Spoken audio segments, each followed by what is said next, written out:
"Stand by me as my wife," the millionaire said. His hidden reason broke her heart. Hello everyone. Before we begin today's story, I have a small favor to ask. Please hit subscribe and turn on the notification bell so you never miss our channel's new videos. It is quick, free, and the best way to support us in bringing you more dramatic stories. Your support means the world to us. Where are you watching from today? Drop your city or country in the comments below. Thank you very much. Now, let us return to the main character. The rain had just started to fall when Daniel Wright stepped out of his car and into the quiet underground garage. The concrete echoed with his footsteps, sharp and controlled, the way everything in his life had become. Daniel was a self-made millionaire, the kind whose name carried weight in boardrooms and headlines. At 38, he owned a technology firm valued well into 9 figures, drove a black sedan with no logos, and lived in a penthouse that overlooked the city without ever truly belonging to it. That night, however, none of that mattered. Daniel stood still, his phone pressed tightly to his ear, listening as his mother's voice broke on the other end of the line. The doctors had not used hopeful words, they had used careful ones. Time was limited, family would be arriving soon. And with them came expectations Daniel had spent years avoiding. He ended the call and exhaled slowly, resting his forehead against the cool metal of the car door. For the first time in a long while, the man who never lost control felt the edges of it slipping. That was when he saw her. She was standing near the elevator, clutching a canvas tote bag to her chest, clearly unsure if she should step inside or wait. Her shoes were worn, her coat too thin for the early winter air, and her eyes carried the look of someone used to being overlooked. Her name was Emily Carter, and at that moment, she was thinking about how to stretch $40 until Friday. Emily had just finished a late shift at the catering company that rented space in the same building. She did not belong here, and she knew it. People like Daniel usually passed right through her world without ever noticing it existed. But Daniel noticed her, not because she was beautiful in an obvious way, though she was, but because she looked real, grounded, unprepared for the storm he was about to invite her into. "Excuse me," he said, his voice calm but urgent, stopping her before the elevator doors closed. Emily turned, startled. "Yes?" For a brief second, Daniel hesitated. He had negotiated billion-dollar deals with less fear than what he felt now. Then he spoke, the words coming out low and deliberate, as if saying them any louder might make them impossible to take back. "I need your help," he said, "just for tonight." Emily frowned, instinctively stepping back half an inch. "I do not even know you." "I know," Daniel replied, "and I would not ask if there were any other option." The elevator chimed, waiting. He looked at her then, really looked, and for the first time all evening, he let the truth slip through the cracks of his carefully built armor. "Stand by me as my wife," Daniel said quietly. In front of them.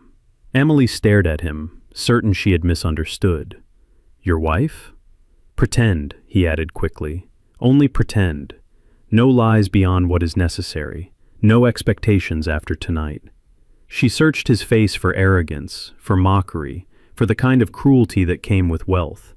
She found none, only tension, only a man cornered by something money could not fix. "And why would I do that?" she asked. Daniel swallowed. His answer was already there, heavy and painful, waiting for the right moment to be spoken.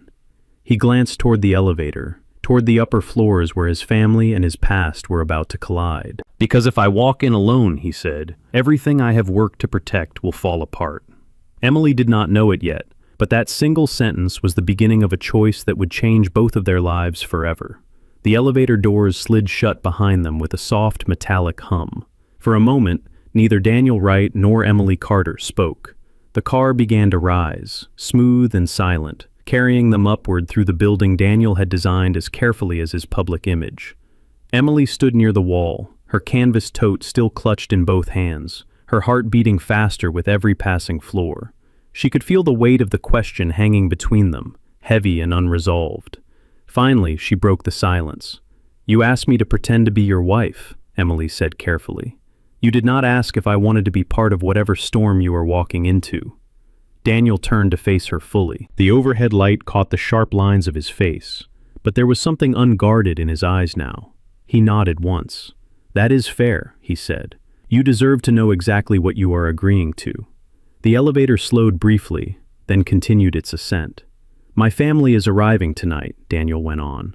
"They have not been together in one room in years. When they do not come to celebrate. They come to judge." Emily frowned. "Judge what?" "Me," he answered simply, "and everything I did not give them." He paused, choosing his words with care, as if each one carried a cost. "My mother believes that stability looks like marriage," Daniel said.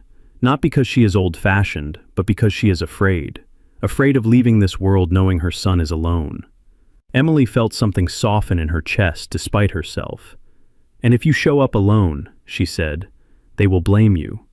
"They already do," Daniel replied.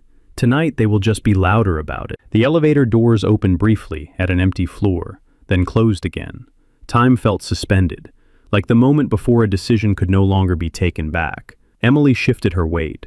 "So you want me to stand next to you," she said slowly, "so they believe you are not alone." "Yes," Daniel said, "only that."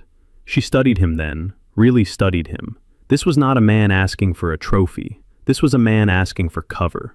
"And after tonight?" she asked. "After tonight," Daniel said, "we walk away. No obligations, no expectations. I will compensate you for your time, and you will never hear from me again unless you want to." Emily let out a quiet breath. The word compensate landed heavily in the small space. "I am not for sale," she said. Daniel did not flinch. "I know," he said. "That is why I am asking, not demanding." The elevator slowed again. This time, it did not start back up. They had reached the top. Daniel reached into the inner pocket of his coat and pulled out a slim folder. He did not hand it to her immediately. "There are rules," he said. "Clear ones."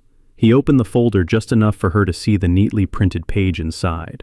"Tonight only," he continued. "You stand beside me. You let them believe what they want to believe. You do not owe me affection. You do not owe me silence. If at any point you feel uncomfortable, you walk away, and I will handle the consequences." Emily looked at the folder, then back at him. "And what do you owe me?" Daniel met her gaze. "Respect," he said. "From the moment we stepped through those doors." The elevator chimed softly, reminding them that the doors were still closed, waiting. Emily swallowed. Images of her empty apartment, her overdue bills, and her constant balancing of survival flickered through her mind. But louder than all of that was something else, the truth in his voice. She reached out, not for the folder, but for the space between them. "If I do this," Emily said, her voice steady, "I do it as a person, not a prop." Daniel nodded. "That is all I am asking." The elevator doors finally opened, revealing a polished hallway and the distant sound of voices waiting beyond it. Emily took one last breath. "Tonight," she said, "I stand with you. But when this ends, it ends on my terms." A faint, genuine smile crossed Daniel Wright's face for the first time that evening. "Agreed," he said. Together, they stepped forward, unaware that this agreement, meant to last only a few hours, had already begun to change the rules of both their lives. They stepped out of the elevator together. The hallway was brighter than Emily expected, lined with soft lighting and framed photographs that told a quiet story of success. Men and women in tailored suits moved easily through the space, their voices low, confident, familiar. This was Daniel Wright's world. Emily felt it immediately, the invisible line between those who belonged and those who were merely passing through. Daniel slowed his pace so she could walk beside him. "Stay close," he said quietly. "Not because I need it, because they will watch everything." Emily nodded, straightening her shoulders. She adjusted the strap of her tote bag, then hesitated. "That will not work," Daniel said gently, noticing her movement. She looked at him, confused. "They will notice that before they notice you," he added, glancing at the bag. Without touching her, he held out his arm.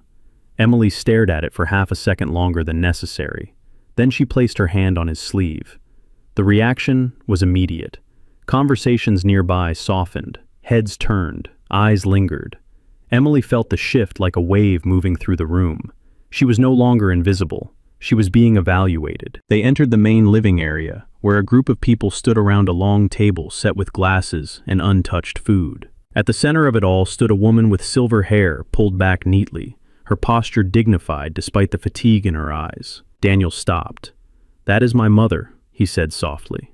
Emily looked at the woman again, noticing the subtle tremor in her hands, the careful way she leaned on the table, as if conserving strength.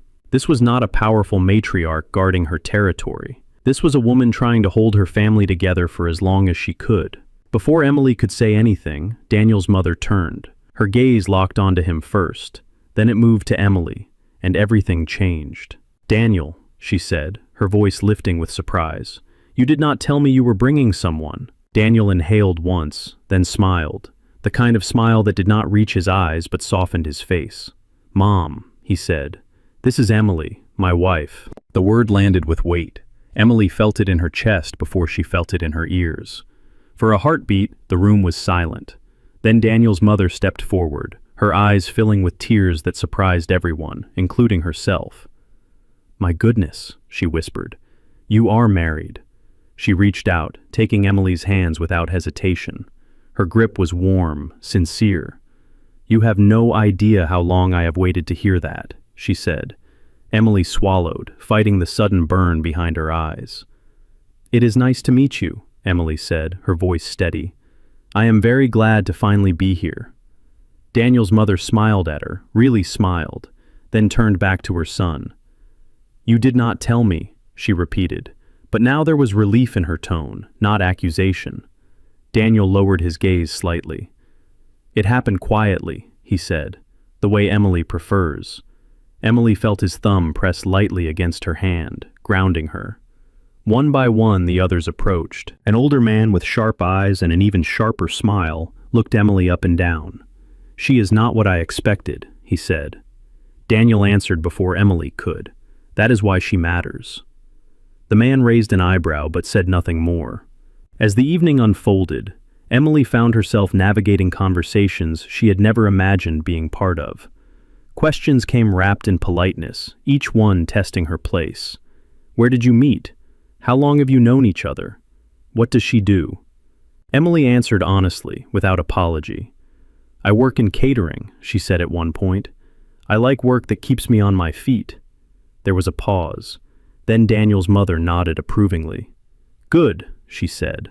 "A woman who knows how to work will never abandon you when things are hard." Daniel glanced at Emily, something unreadable passing between them. Across the room, Emily noticed a woman watching her closely. Younger than the others, perfectly dressed.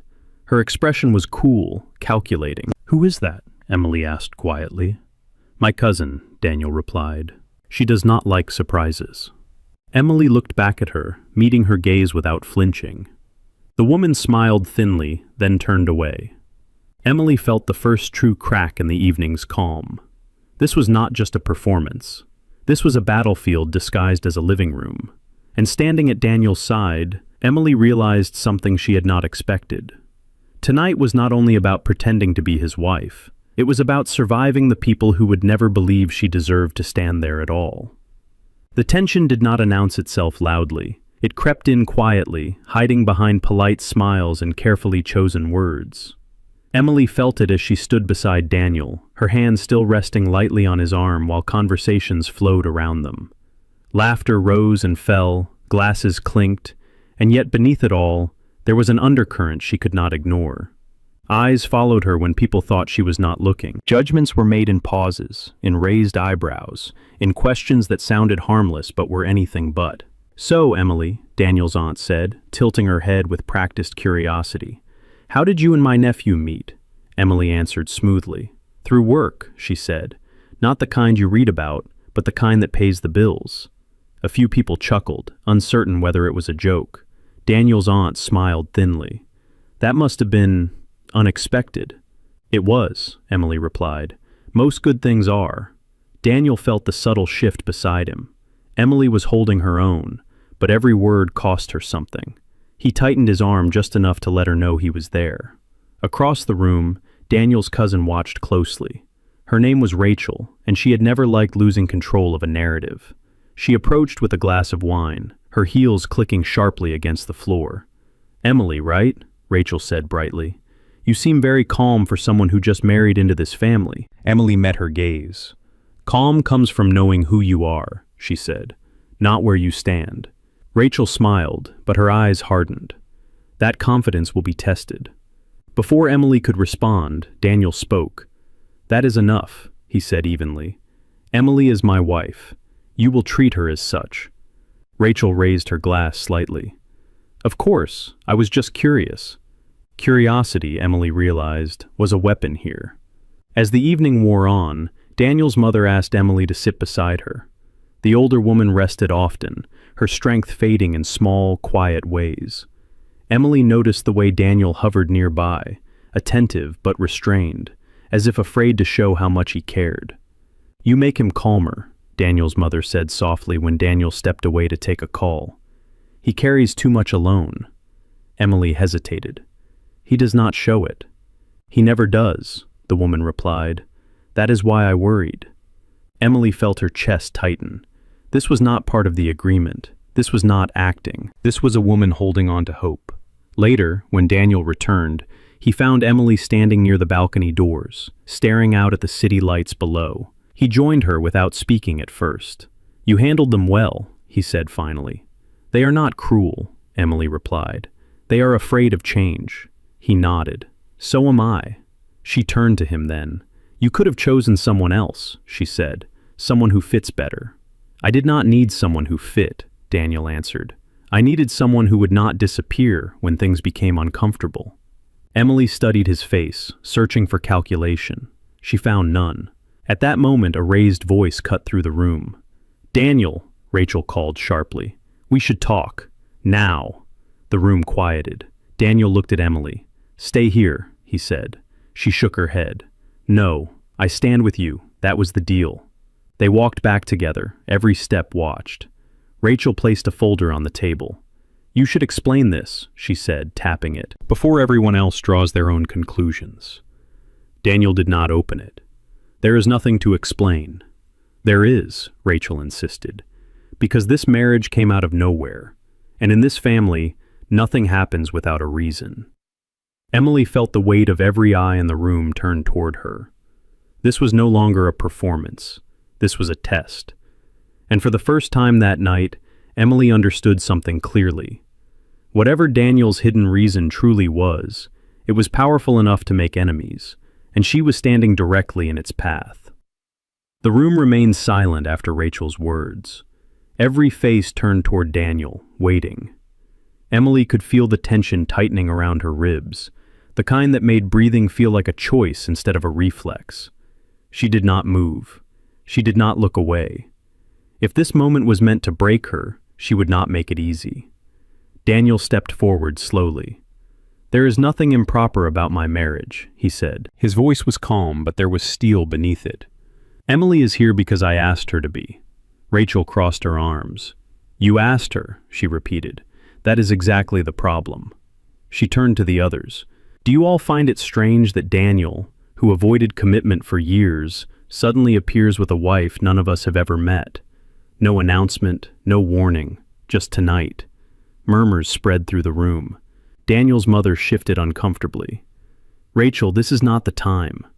Rachel ignored her.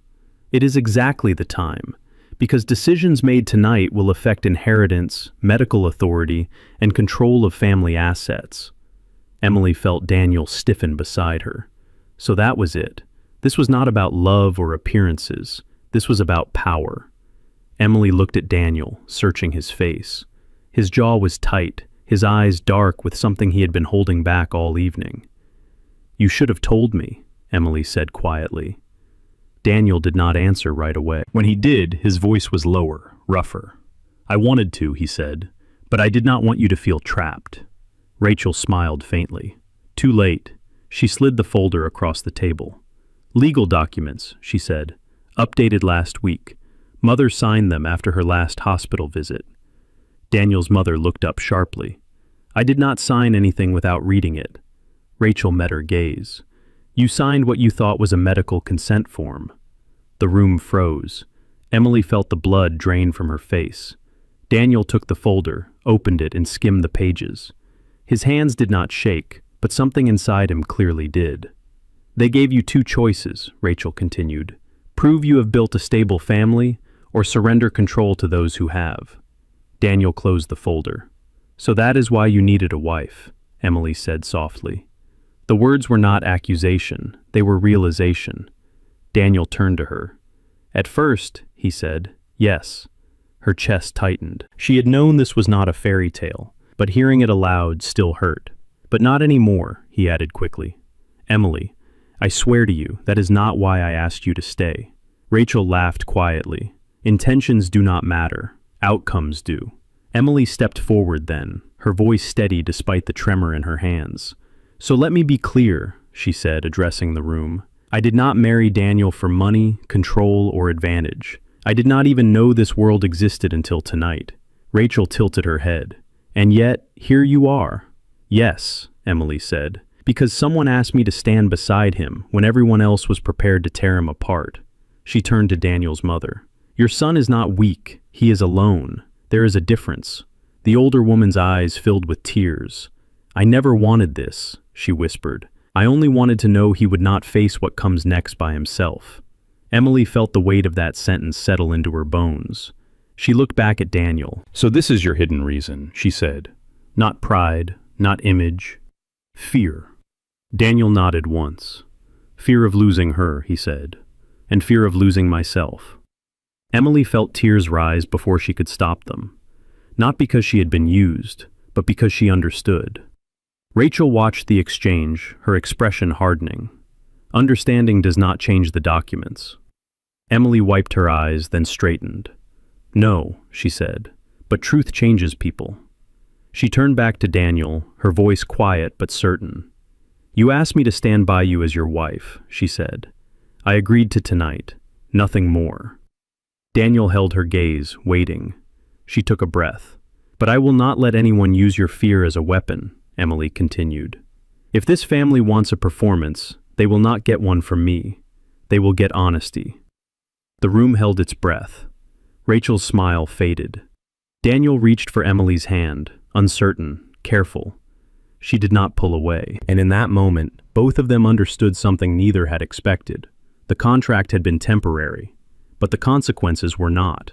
The room slowly began to breathe again. Conversations resumed in cautious tones, but something fundamental had shifted. The certainty Rachel carried earlier had cracked, replaced by unease. Daniel's mother sat quietly now, her hands folded, her gaze fixed on her son with a mixture of regret and relief. Emily felt Daniel's hand still holding hers, not tightly, not possessively, as if he were afraid that if he let go too quickly, she might disappear. Emily, Daniel said quietly, leaning closer so only she could hear him. You should not have been put in that position. She looked at him. Neither should you. He hesitated. We should step outside, just for a moment. She nodded. They moved toward the balcony, the city lights stretching endlessly below them. The cool night air wrapped around Emily, grounding her in a way the crowded room never could. For the first time since stepping out of the elevator, there was no audience. Daniel rested his hands on the railing, staring out at the skyline he had helped shape. I built everything people see, he said slowly, but I never learned how to build what stays. Emily remained silent, giving him the space to continue. When my father died, Daniel said, everything became about survival, expansion, control. If I stopped moving, I felt like I would lose everything. He turned to her then, including myself. Emily felt the weight of his words settle between them. So you chose distance, she said, because distance feels safer than loss. Daniel nodded. And then my mother became sick. Suddenly, distance was not protection anymore. It was abandonment. Emily leaned against the railing beside him. You were afraid they would take advantage of her fear, she said. Yes, Daniel replied. And they did. He exhaled sharply. Rachel believes power is something you seize before someone else does. I believed power was something you carried alone. Emily looked back through the glass doors at the room they had left behind. And now? Daniel met her gaze. Now I am not sure what power looks like anymore. She considered that for a moment. Power, Emily said, is telling the truth even when it costs you. Daniel let out a quiet, humorless laugh. Then I am very late to learning that. She turned to him fully. Why did you really ask me? She said. Not the documents, not the family, me. Daniel did not answer right away. He seemed to search for the right words, not because he was hiding them, but because he had never practiced saying them aloud. "Because when I looked at you," he said finally, "you were not impressed. You were not afraid. You were not calculating." He swallowed. "You were just there, real." And I needed that more than I needed a perfect solution. Emily felt something tighten in her chest. "That does not make this fair," she said quietly. "I know," Daniel replied. "That is why I will understand if you walk away now." She studied him, the city reflecting faintly in his eyes. "Do you want me to walk away?" she asked. The question hung between them, fragile and honest. Daniel shook his head slowly. "No," he said, "but I will not ask you to stay under false pretenses." Emily nodded. "That matters," she said. They stood in silence for a moment, the noise from inside muffled, distant. Then Emily straightened. "When we go back in," she said, "we do it differently." Daniel raised an eyebrow. "How so?" "We stop pretending that tonight is about convincing them," she replied. "Tonight is about protecting your mother, and drawing a line." Daniel considered this. "That will make enemies." Emily met his gaze. "I am not afraid of people who mistake control for strength." Something in Daniel's expression shifted. Not relief, not certainty, respect. They turned back toward the doors together. This time, Emily did not take his arm because she was playing a role.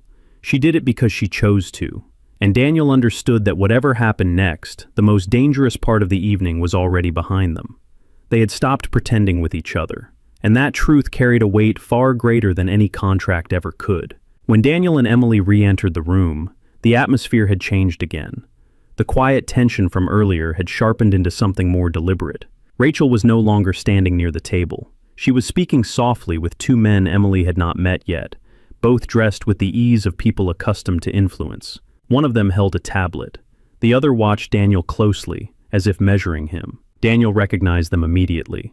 Members of the family trust board. So this was no longer personal. It was procedural. Rachel turned as they approached, her expression composed, almost pleased. "Perfect timing," she said. "We were just discussing next steps." Daniel stopped a few feet away. "You mean next threats?" Rachel smiled.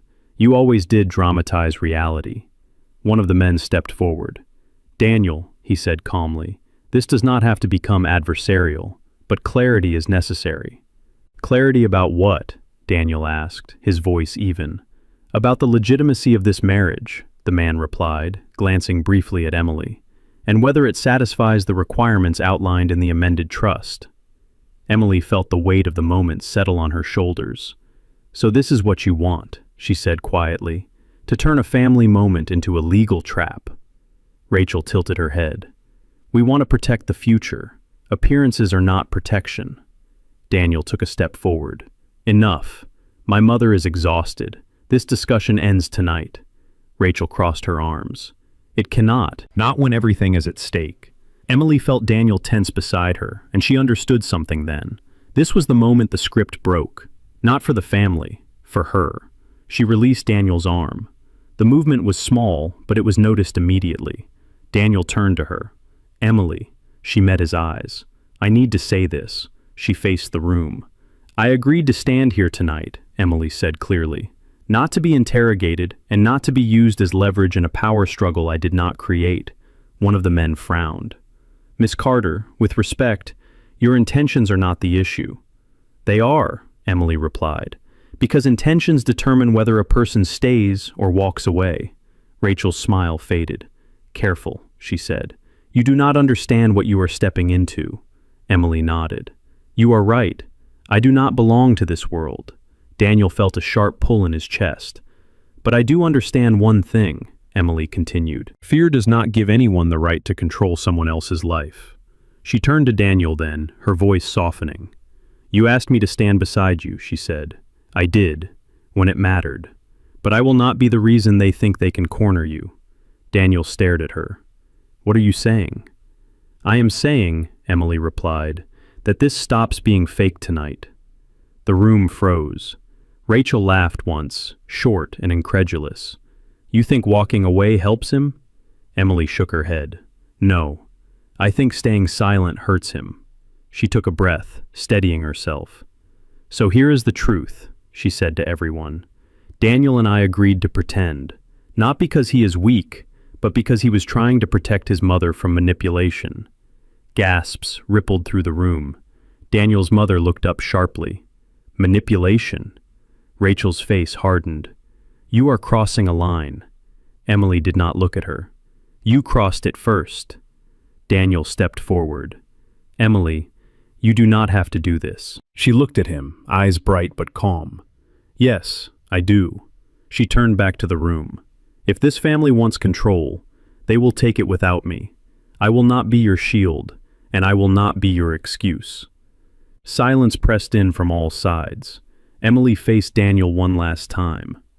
I meant what I said earlier, she told him. Tonight ends on my terms. She stepped back, creating space between them that had not existed before. Daniel felt it like a loss. Rachel exhaled slowly, satisfaction flickering behind her eyes. There it is, she said. The truth always finds its way out. Emily picked up her tote bag, but before she could take a step away, Daniel spoke. Wait. Every eye turned back to him, and in that moment, the man who had spent his life avoiding confrontation understood something clearly. This was the point where pretending ended, and where real loss or real courage would finally begin. Daniel's voice cut through the room, steady but unmistakably changed. Wait, he said again. Emily stopped, her back still turned to him. Daniel took a step forward, then another, until he stood between her and the rest of the room. He did not reach for her. He did not try to stop her physically. Instead, he faced the people who had shaped his life through expectation and pressure. This ends now, Daniel said. Rachel laughed softly. You are being emotional. That never ends well in negotiations.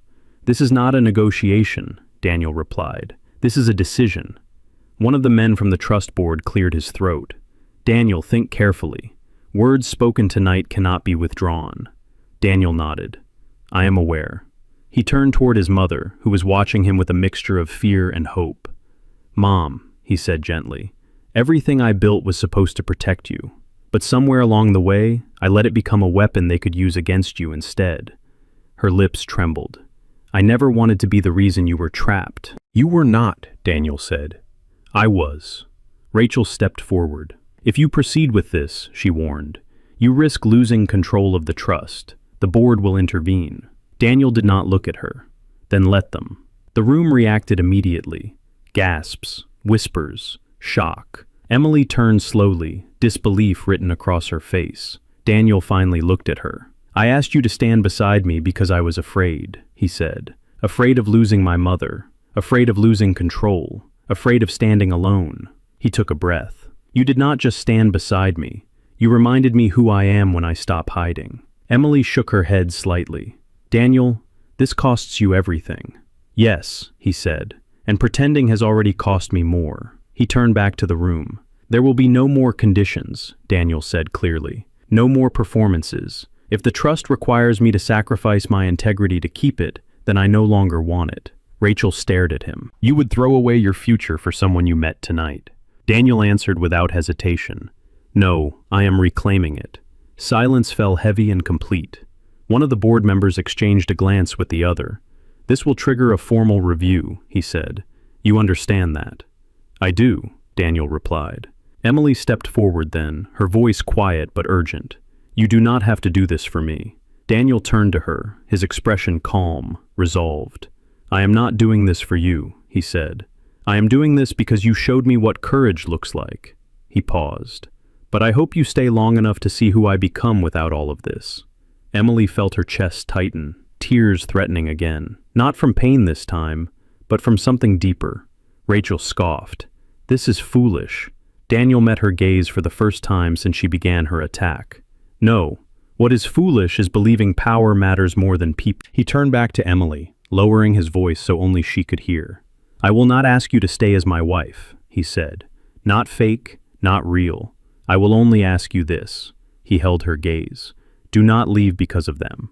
Emily searched his face, seeing not the millionaire, not the heir, but the man who had finally stepped out from behind his defenses.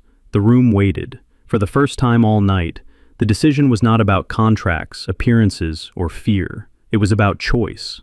and Emily understood that whatever she chose next would define not only how this night ended, but what kind of story it would become. The room waited. Emily looked at Daniel for a long moment, long enough for the city lights beyond the windows to blur in her vision. She had walked into this night agreeing to pretend. She had stayed to protect someone else. Now she was being asked to choose for herself. She took a slow breath.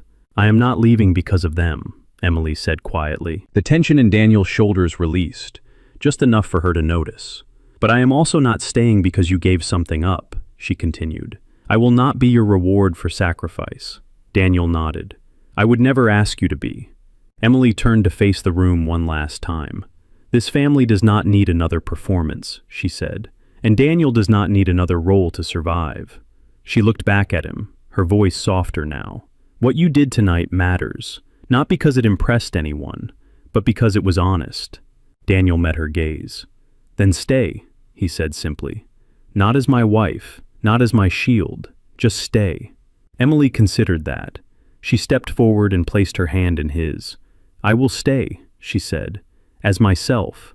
Across the room, Rachel exhaled sharply, frustration flashing across her face. The board members exchanged looks, already calculating consequences. Daniel's mother stood slowly, her movements careful. "That is enough," she said, her voice stronger than it had been all evening. "I am tired, and I want to go home." Daniel moved immediately to her side. "I will take you." She smiled at Emily. "I am glad you were here tonight," she said, "no matter what anyone says next." Emily nodded, emotion tightening her throat. "So am I."